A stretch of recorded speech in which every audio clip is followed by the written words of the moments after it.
Hello, hello. Happy Friday. Here is what you're doing in social studies. It'll be pretty short. It's not too much work.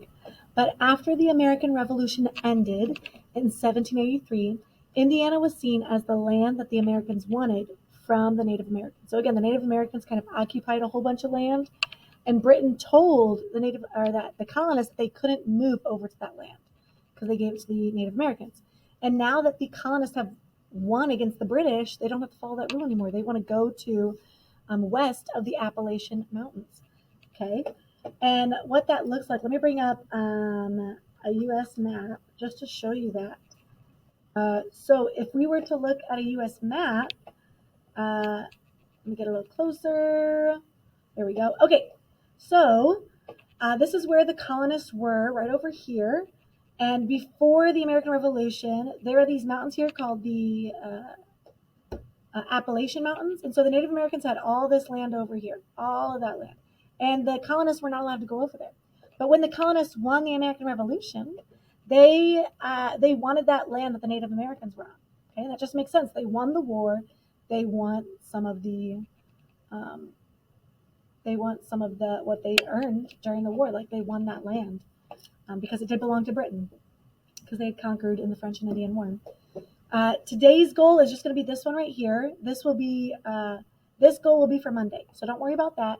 This is our goal for today, that you can explain what happened at the Battle of Fallen Timbers in one sentence. Pretty easy. Just going to make sure you can do that. You have a video about the Fallen Timbers and the Treaty of Greenville. Okay. You'll watch the video, take any notes you think that might be important that you might want to use later on. You do have some reading you're going to do on page 92 and 93, and you're going to answer these questions, okay? Who fought at the Battle of Fallen Timbers?